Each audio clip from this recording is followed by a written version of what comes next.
Hello everybody, my name is Rexa and I play a level 115 Enchanter on the Kazakh Thule server. I'm also part of the Silent Redemption raid team. So I created this video to act as a supplement to my Enchanter write-up guide. Um, I'm going to be more focused here on aDPS, how to sustain it, spell rotations, and how to full burn. So this video assumes you already have a basic command of the Enchanter class, so I won't be going into things like mezzing and debuffing. So to start off, there are some important AAs that you definitely should have before you consider stepping foot in a raid setting. If you hit the V key on your keyboard, you'll be brought to your alternate advancement window. A lot of AAs are already auto-granted up to the Empires of Kunark expansion, so the ones you really want to be focused on are your aDPS related abilities. We'll start off with the Archetype tab. Here you want to make sure you have Gift of Mana maxed. This is also a requirement for the group version, which you get under the Class tab. Now moving on to the Class tab, here the ones you want to have maxed out are Chromatic Haze, Gift of Hazy Thoughts, Gracious Gift of Mana, this is your group GOM procs, Illusions of Grandeur, and Spire of Enchantment. Lastly, under your Focus tab, and most importantly, make sure you have all ranks of Beguiler's Synergy. While I'm not going to sit here and read every single A ability, I'm just going to pause for a moment and get a little bit into this one. So, Beguiler's Synergy is directly tied to your level 115 Mindrift nuke. So each time you hit a mob with Mindrift, you 100% of the time proc Beguiler's Synergy on your group. Now this is a big one, and I feel that a majority of your sustained aDPS comes from this proc alone. What Beguiler's Synergy does is it increases the base damage of one fire, ice, or magic spell by 55%. So that's pretty huge. Next we'll talk about auras real quick.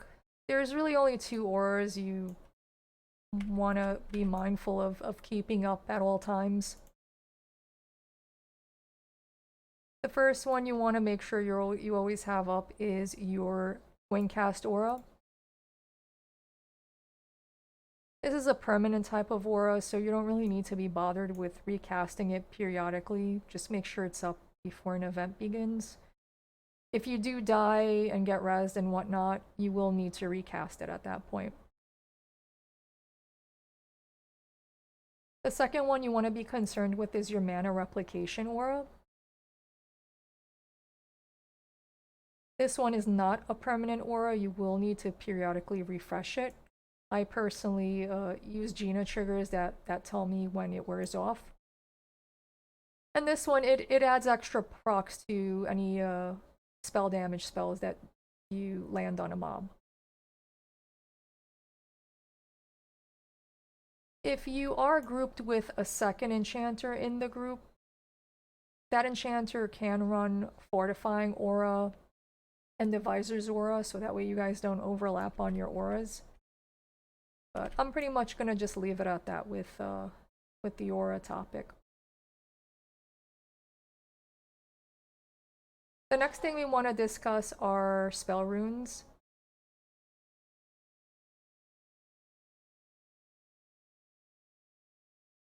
I'm gonna just bring them up here real quick.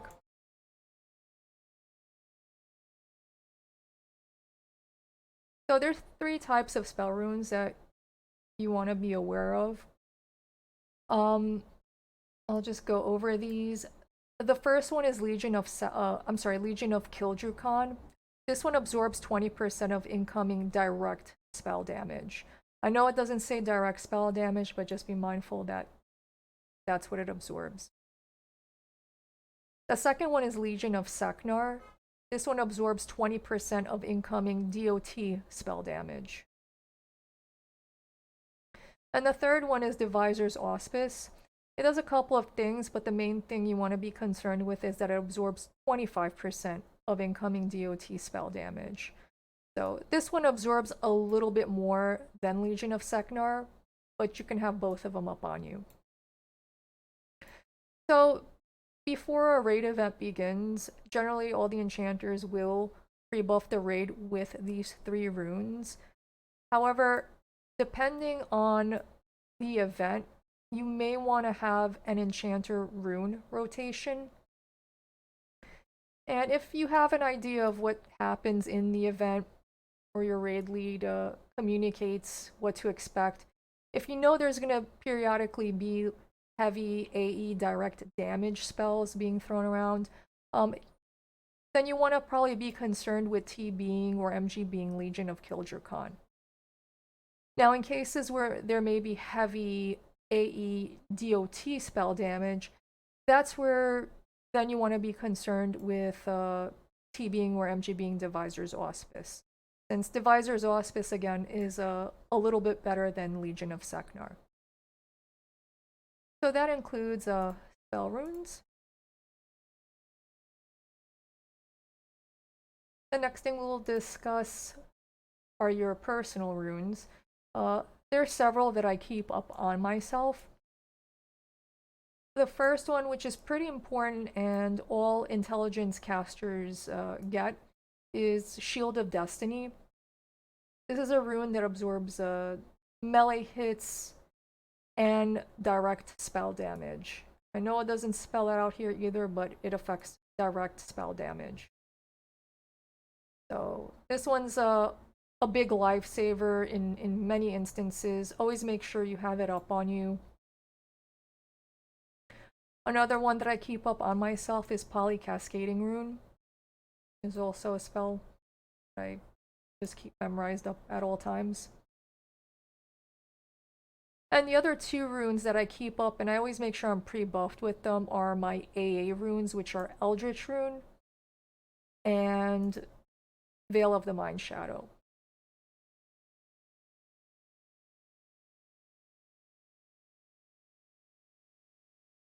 So let's discuss spell rotations, how to sustain aDPS.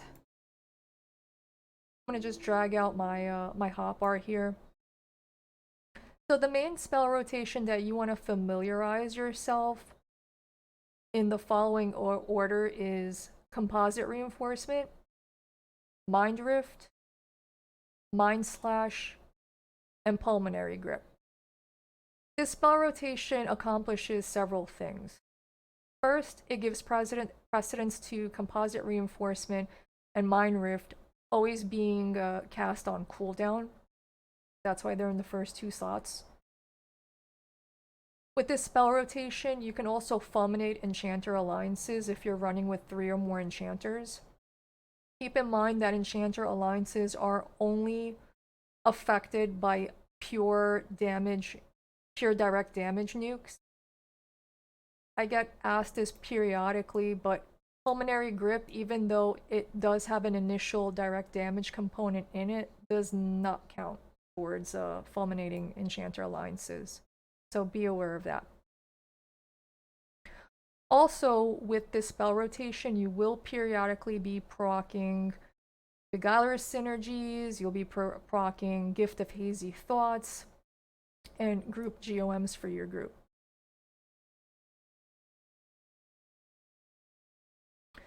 Now, I have a second rotation on this hotbar. This is a slight variation of the first one. It still uses the first 2 main spell gems, Composite Reinforcement and Mindrift, to give those spells priority.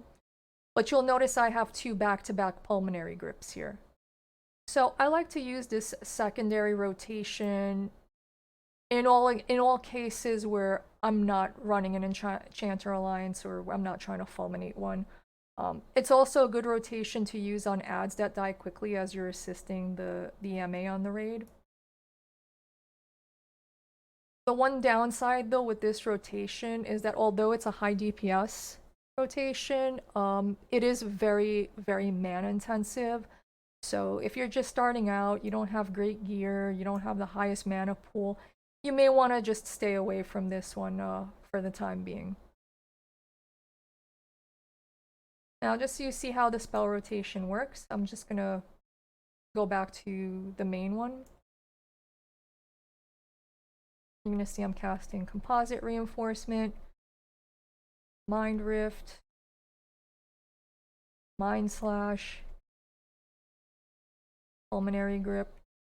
Now, as maybe you might notice, I'm not directly clicking on spell gems. In fact, my mouse is free to, my cursor is free to move around my screen. I can click about in other places, I can turn around. So I'm doing this by using something called a multi-bind key. It is far better than sitting here trying to click spell gems individually. It also helps you cast spells a lot faster. Keep in mind that the more spells you cast, the more sustained aDPS you're giving to your group. So how do you create a multi-bind key? Click Alt-O on your keyboard so you can be brought up to the options window here. Now if you go under the Keys tab, for the purpose of my example here, I'm using hotbar 10. You can use whatever you want to use. But under Select Category, I'm going to select my hotbar 10, which is already selected here. And the main spell rotation, I have it assigned to hot buttons 2 through 5. So those same hot button numbers under the category you'll see are mapped out directly to the J key on my keyboard. So I'm using one key to cast a full spell rotation. I'm mashing my J key right now, the only key I'm mashing, and that's how I'm accomplishing all of this. Now for my second rotation, I also like to keep it on the same hotbar. It's just easier for me to manage it this way. I have the second rotation mapped out to hot buttons 8 through 11. Under the select category drop down menu here, I have those same hot buttons mapped out to a different key. In this case here, it's mapped to the K key. That's the way I just have it set up. I have both these keys next to each other, so it's very easy for me to swap from one rotation to another as needed. So that's multi-binding in a nutshell. I highly recommend it. Multi-binding may not work for every class out there, but I feel that for the Enchanter class, it's very, very much needed. I'm just going to put that away. Next, we'll talk about burning. You'll periodically hear on raids, your raid leads calling out for full burns. So what are full burns? I don't want to get into too many numbers or make your heads explode. What you need to understand, because you're only, or you should only really be in caster groups, what you need to understand is that all casters, or all intelligence casters I should say, have an innate or passive crit chance rate of around 52%, I believe. That means that any direct damage spell you cast has a 52% chance of critically landing. Why is that important?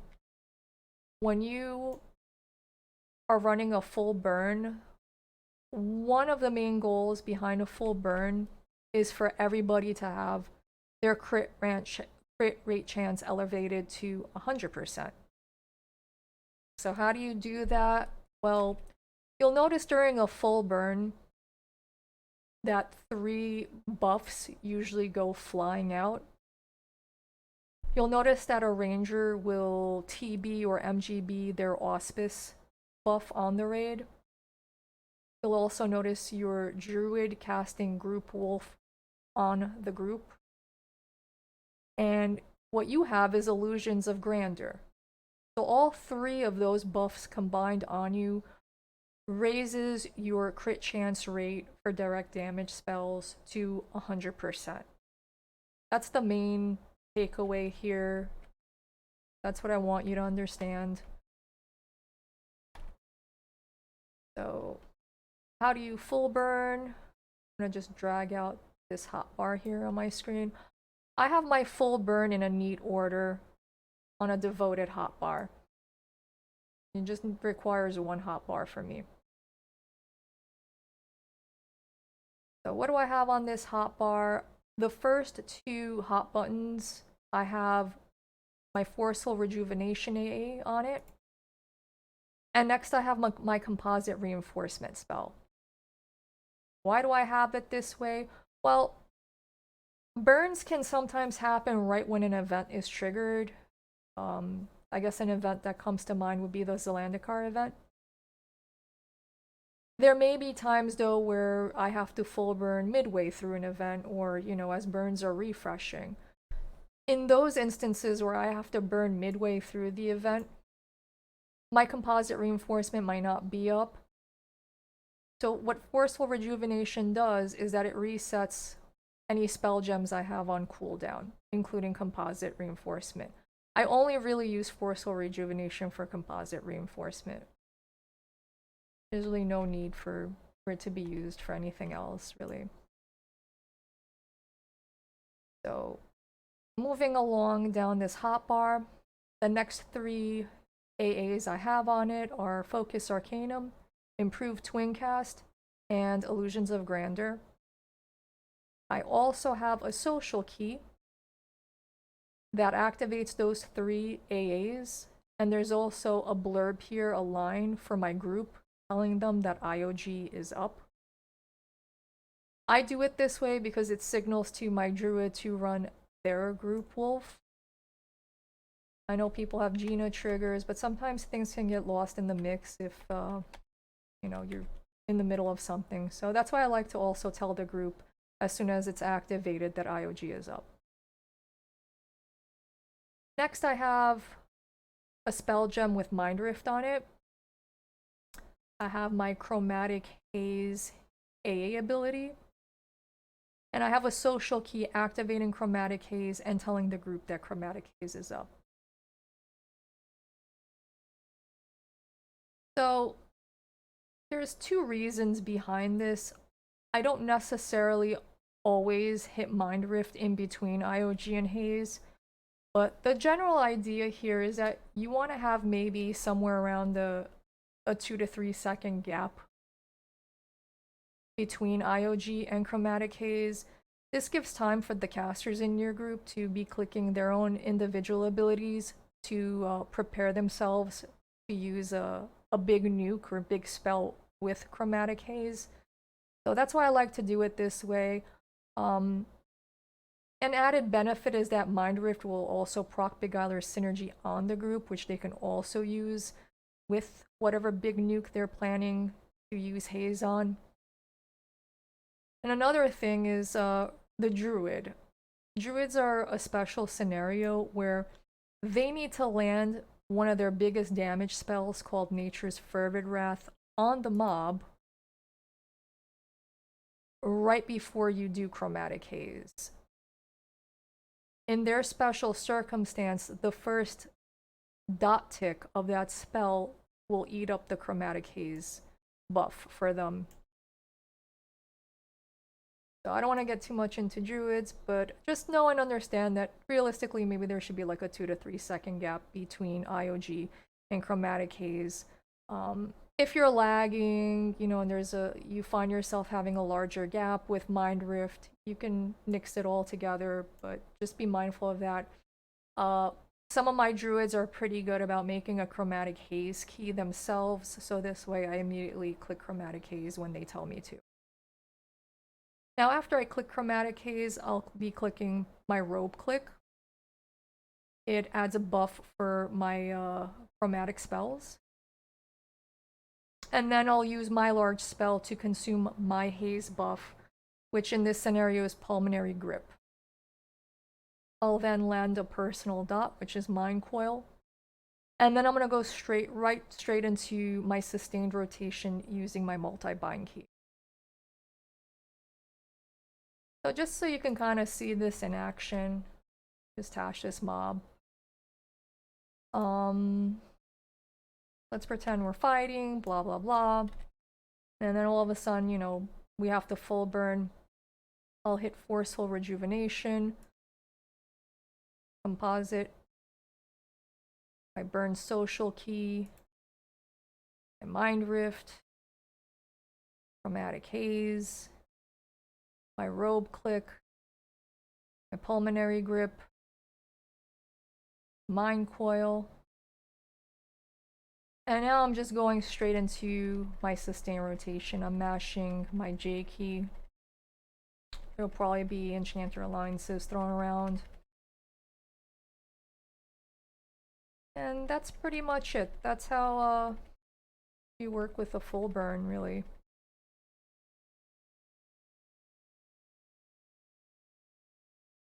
Now I'll make a brief mention of Spire of Enchantment.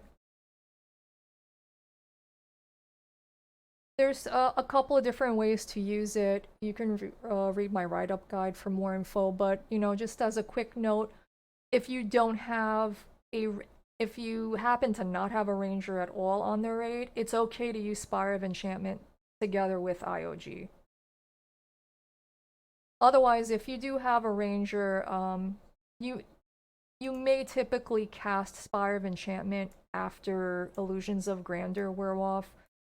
Be mindful that Druid Group Wolf lasts about 4.5 minutes, but IOG only lasts 2 minutes. So if you want to just keep running with as high of a crit chance rate as possible for you and your group, as soon as IOG wears off, you can then follow up with Spire of Enchantment. And that concludes this video. Thanks for watching. If you have any questions, feel free to reach out to me.